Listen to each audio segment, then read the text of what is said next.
All right, we're here today with Donald L. Fairfield in Franklin, Illinois on December 27, 2007.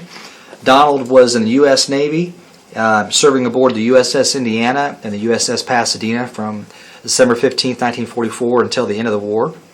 He was discharged in April of 1946. The first question I usually ask to kind of get everybody on the same page is, where were you when you heard about Pearl Harbor, and what were you doing at that time?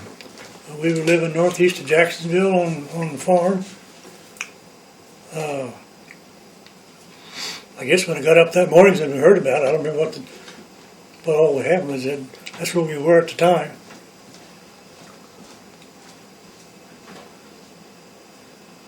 What kind of impression did that make on you? Well, it's just something you don't want to listen to hear every day, but just we thought quite a bit about it and didn't know too much at the time, of course, because we heard a lot more about it later.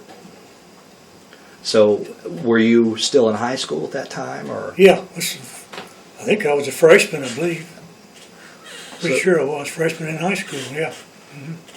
So when did you actually, when did you actually get involved in the military? When they inducted me, or called me up for a report for induction in June, sometime in mid-fall. And we had a date, and I met in Jacksonville with a group of people, and we went to Springfield, got on a train, and went to Chicago, and went through the induction center up there at that time. And that evening, we were assigned to a group, or branch service, and I went in the Navy, and the rest of them scattered all went everywhere. From there, I went to Great Lakes, went through boot camp. Then I got to come home for a while on Liberty or whatever, and went back. And when I went back, we were transferred by train to California, to Yerba Buena Island. Got on a troop ship and went across. Joined the crew. So how many people were on that ship? 2,500 on that ship. Oh. Where'd you have to sleep? We had bunks. Did you? Had bunks built for us down below. Was that your first time on a big ship? That's the first time, yes. Well, I went across on a troop ship. It was the same thing, set up. Had bunks, but and when I got over there, we were transferred to the ship they had assigned to. Mine was the USS Indiana. I was aboard it, served on it until it completed its tour of duty, and I didn't have enough time in, so I had to stay, along with some others. We had to stay. So they put us on another ship, and we served our time out there. That was a Pasadena? That was the Pasadena, yeah. So you went from basically from the West Coast out to Pearl Harbor? Yeah. Is that right? No, we went to the Philippines first. Okay, so you didn't even stop at Pearl Harbor on your way? Stopped, let the waves off. We had a bunch of wax on aboard. Okay. We left them there. Then we went on to near the Philippine Islands. I don't know where it was for sure because we were out in the open sea. It was rough. We went aboard put us aboard this ship. And that's when I met a guy from Jacksonville. Didn't even know was over there. Didn't know him. So, did you get seasick at all? I never did get seasick. Really? Never once. All that rough sea, no sir. A lot of them did. Oh boy, but I never did. I never got up seasick one time. And then the ship was rolling sometimes so far you could see down at the bottom of a swag. Then you come back up out of it. You up on top. It was just something. What'd you do to pass the time on the ship, on the troop ship? Oh boy, I really don't remember. We went up topside there. We could. They let us up there. They had drones they flew and they used them for target practice, going over. But otherwise, we just killed time doing something else. I don't know what now. I don't remember. Were there ever any concerns when you were on the troop ship about enemy subs or anything like that? Yeah, they were always on the lookout for them.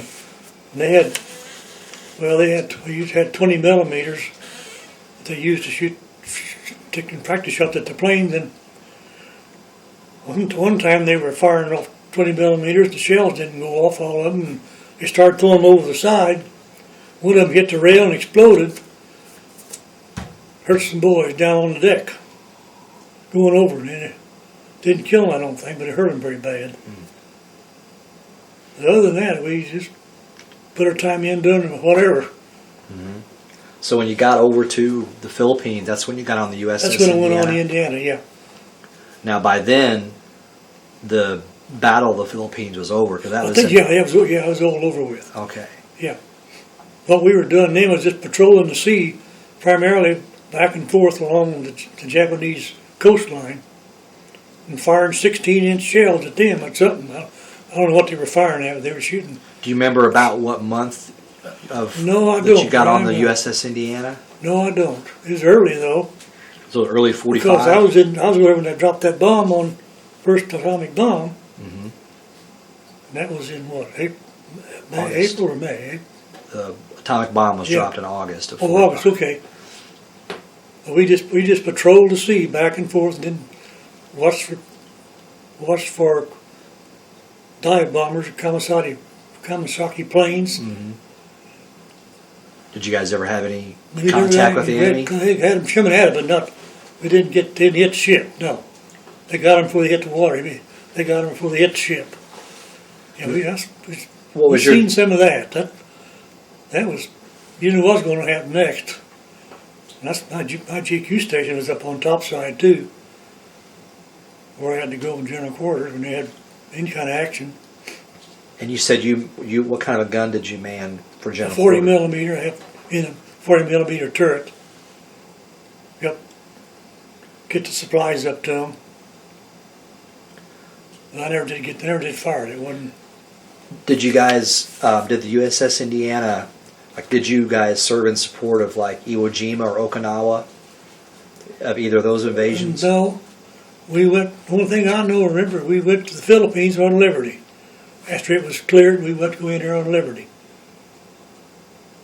And I think that was after the peace treaty was signed. I think that's when that happened. That didn't happen before. It was after they surrendered and signed the peace treaty. But you said you did have some kamikaze attacks. Though, Yeah, right? oh yeah. Well, you must have We had. was right. We was in. Yeah, they were still fighting us before they dropped that bomb. Then when they dropped that bomb, I just shut it all off. Pretty well cured. What was your other job on the ship? What else did you do? I worked in refrigeration where we took care of the food and made ice and for everybody and the officers and everybody. Helped take care of the food for the cafeteria. What sort of what sort of equipment did you have to use for that? Most of it just handwork. Took care of froze ice in a machine and took it and put it in storage until they needed it. We had ice making machines that had trays in it, filled them full of water, and they froze, and you took it out and put it in storage until they wanted it somewhere. Kept the ice cream and all that type of thing was all under all the food, big lockers, storage, food lockers, or cold storage. What sort of things did you keep it like? Were you able to keep in touch with your family, that sort of thing? Just by mail, just wrote a letter once in a while. Yeah, that's all. We didn't have computers like they have today to pick up and punch it in and call home. No, we just corresponded by letter. That was it. That's all. Of course, that wasn't too often either. Were you married at the time? No. No. No, I was still floating single. Yeah. No, What was it like when you got over to the Philippines? Or was there any? Did you actually go on land? we went ashore. Yeah. We just they had a beach area cleaned up for us before we could have a party and drink beer, whatever. Have a good time for a while for a change. And after it was all over, when after signed the peace treaty, then we got to go. We had one or two liberties or shore patrols on seeing where they dropped the bomb, seeing what that devastation was. It just blew everything. So you got to go to Hiroshima and see all that? I seen both of them pretty much. One of the biggest, first one, they just tore everything up. wasn't hardly anything left standing nowhere. Killed a lot of people. What sort of stuff? I mean, what sort of devastation did you see? I mean, what There was wasn't nothing left. It just either burned it up or it was just bricks piled up. There wasn't no buildings, no walls, no nothing. It just blew it somewhere. I don't know where it went. If it didn't blow it away, it burned it up. There wasn't nothing left. They had already cleaned up all the bodies. We didn't see any of that. They were gone. I don't know what they done with them, but it's supposed to have killed about somewhere like 200,000, I think. A lot of people got hurt that day. How close? Whenever the bomb was dropped, where were you at? Well, I don't know for sure. We weren't even close to the coast shore, as far as I know. Didn't hear it or anything. So they must have moved us out someplace away from shoreline, pretty far. No, I didn't even hear it. We didn't even know it. It was all over. And you said you got to go to Nagasaki also, the second one? Yeah. Was it second one. similar? It wasn't as bad as Yokosuka. It wasn't as bad as the other. It killed a lot of people too, but it wasn't tore up like the first one did. That first one was a big bomb. It just ruined everything. It wasn't anything hardly left. How did the Japanese treat you whenever you were there? We didn't even see them. They weren't around. They weren't there. At that time they weren't. They come in, I guess, later, but I didn't see any of them. They weren't in the area. Well, what, when you look back on your service on the ships, was there any moments that were your most frightening moments, or, anything that, you remember that was pretty scary? No, not really. Only just the time that we had GQ and we knew something was going to happen or somebody was after us one way or another. And we had to go to GQ and go upstairs. You didn't know what was going to come up. But usually it was dark. It was just about daybreak when they come in, when they come out. And we didn't know what it was. You couldn't even see them hardly, really. So I didn't really have a close experience of anything too much. You're just there and you know something good happened and it never did. That's not the best way I know to put it. What was it like whenever the big gun? Did the Indiana have 16-inch guns? 16-inch turret gun, three in each turret, 3 big ones in each turret. They had one in the Valiant and one in the Afghan. And when they fired all 3 of them at once. Almost, they weren't right together, but they were so close you'd think it was all at once. It'd make the ship jump sideways when in concussion. They were big. You knew when they fired them. So you said whenever you were on the 40 millimeter gun that you never actually needed to shoot. I didn't get to shoot them. No, that wasn't my job. I was just there for support, just to help them keep things moving, keep ammunition up to them. What was your impression of like your fellow soldiers, your fellow Navy guys, and the officers and that sort of? They were all just like all the same. We were all there to do a job, and that's what we did. So, was there a real feeling of camaraderie? All you guys all being friends and in it together. Yeah, everybody was just like brothers and sisters or brothers. We didn't have any enemies or nobody acted like he was above us. Whenever you got on the ship, was there already a feeling like you knew you were going to win? Yeah, we knew we were on top of it. Yeah, just a matter of time. Because when I got over there, of course, it was already slowed down quite a bit from what it was earlier. Pretty well over with then, but they were still battling, still fighting everywhere, wherever they get out and go. Especially those suicide bombers. So did you see any of the kamikazes get shot down from your ship? No, I didn't. No, I didn't see any actually happen. No. Did you have some? I mean, did you see any of the planes, any of the kamikazes at all? No, never did see them. It was usually too dark. They somehow they traced them. I don't know how they knew they were there. I guess radar pointed it out for them. They started shooting at them before they ever got close to us.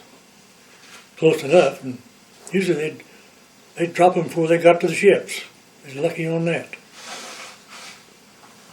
So whenever you were on the ship, what was like a typical day like for you? I mean, like what time would you get up? What were the things? What was your routine every day? Well, from the best you can recall. Usually the first thing in the morning was GQ.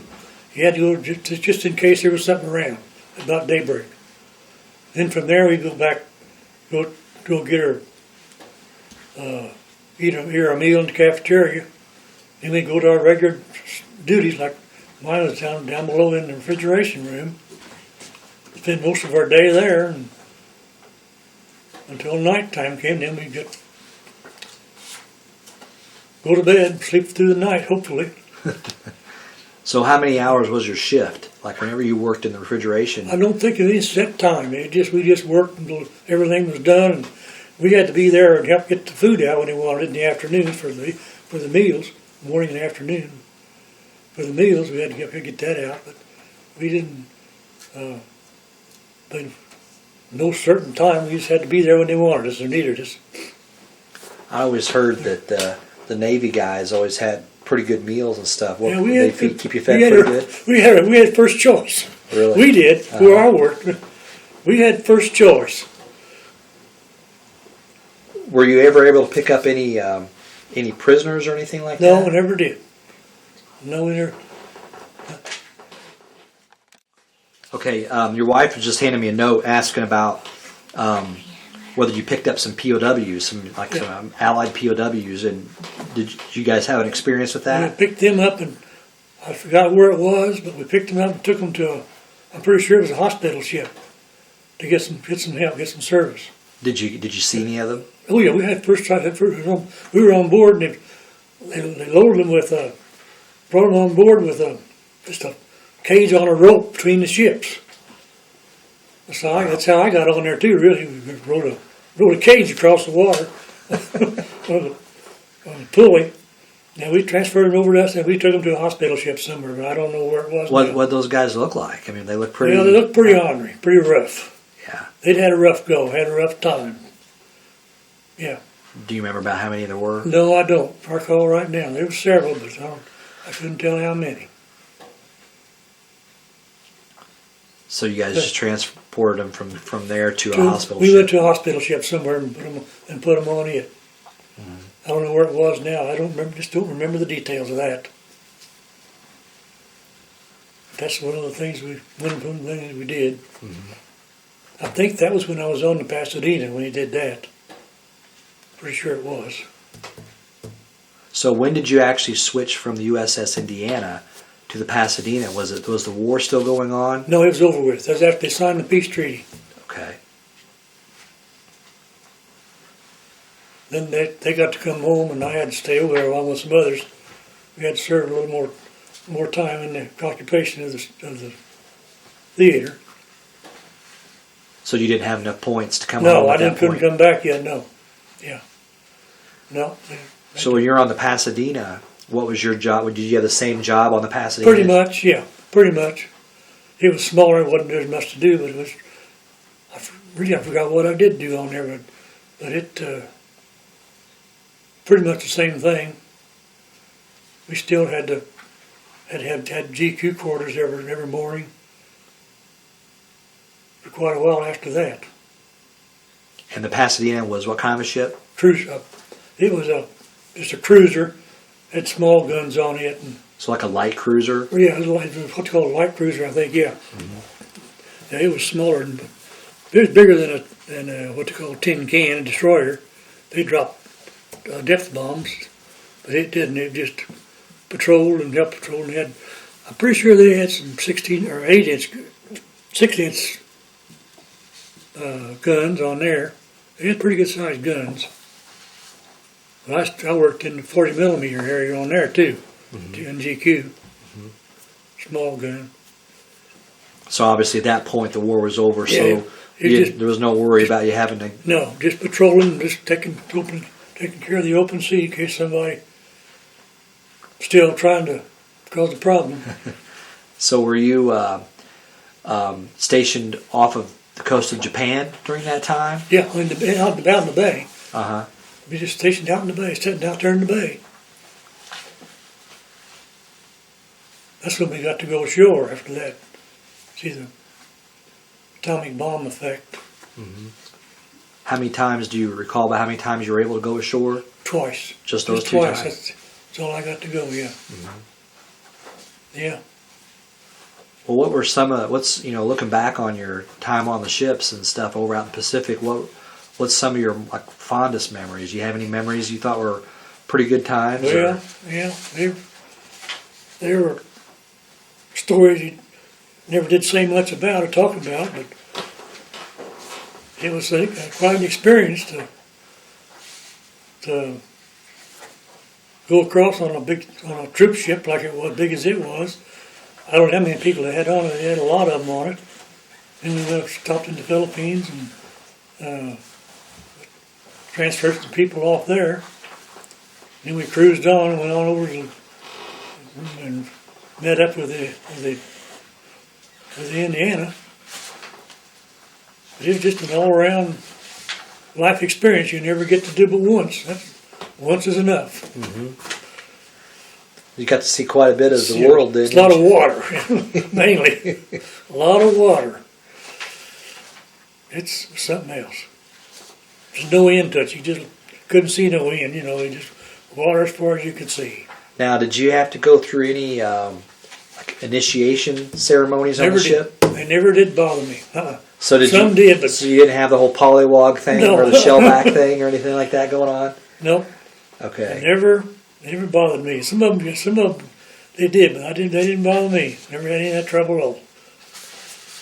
So did you guys was there a big ceremony when you went across the equator? Did you actually go across the equator? We cropped it in and there wasn't nothing said about it, no. No, never did. There was no big deal about that. We were fighting the war, I guess. It's just a little bit different. No. So when was it that when did you actually get back to the U.S.? Oh, it would have been,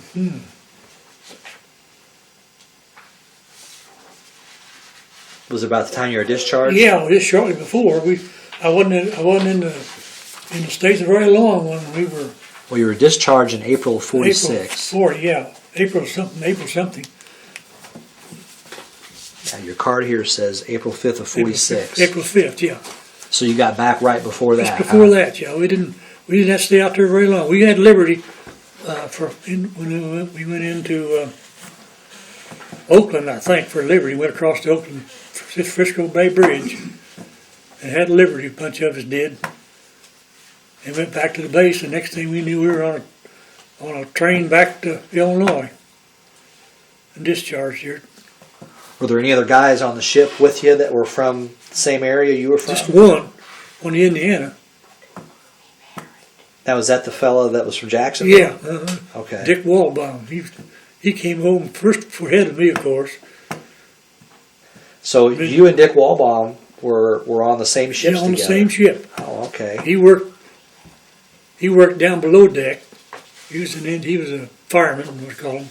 Worked in the screw department that propelled the ship, fireman. And I was down below in the refrigeration. Yeah.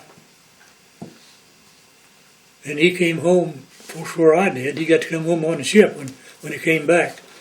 And then he went out to see the folks, talked to them, met my sister Rose, and they got married finally. So he got home how much sooner before you did? Several months. I don't know exactly, probably 6 months or so. Probably about that long before I did.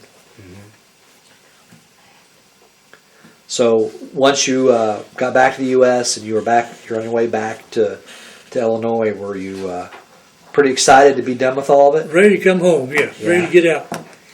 Ready to get rid of the uniform, yeah. Whenever you were just joining up, were you pretty uncertain as to what was going to happen? Oh, yeah. I didn't know what I was going to be doing or where. Yeah. Yeah. I knew I got drafted. I knew I was going to have to go. Were you happy with going in the Navy? Oh, yeah. I'm glad I was, yeah. Yeah. I'd rather been there than I would have been in the Marines or Army somewhere. Yeah, about that Yeah. time, you would have been, if you'd have been in the Army, they might have sent you over to the Battle of the Bulge or Yeah, something. some of that, yeah. No telling, yeah.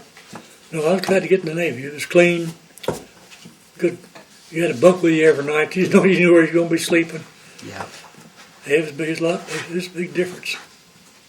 I'm glad I was in there instead of one of the other branches. So, as far as your life aboard the ship and everything, was there ever a lot of periods of boredom for you?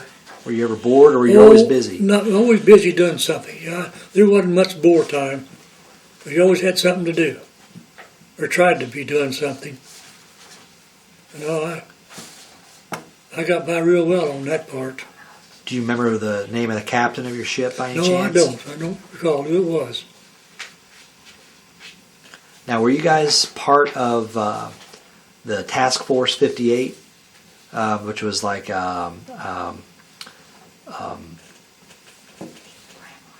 to think of the admirals, the admiral that was head of Task Force 58. Were you part of that group whenever you were on the ship? Well, it must have been, but I don't recall what the name of it was. Mm-hmm. Let me take a look here. I can't remember who the general was over there. Came over there and they signed the peace treaty with MacArthur. MacArthur. He was in charge. Of course, he was in all the group. Was Admiral Spruance on your ship at all? That could have been him. That name kind of sounds a little bit familiar. Yeah. He commanded the 5th Fleet, it says here. And That's probably who it was. I think before you got involved on the ship, it was part of Task Force 58. Probably was, yeah. By the time you got on the ship, Yeah. yeah, this was okay. So, well, looking back on your time in the service, did it impact you at all? Did it have an effect on you at all? For better or for worse? Oh, I think it'd been for better. Oh, definitely better. What did you learn? Well, how did it help you? Well, that's kind of a hard question to answer. We knew that we were in charge. We were in control. We knew that. They didn't take advantage of us like they did at Pearl Harbor. We were in control, so that made me feel better and know that we had control of them. And for any future wars or whatever, they made me feel like we had more of a chance of maintaining our control too. We had a lot of power. Still do. Mm-hmm. So as far as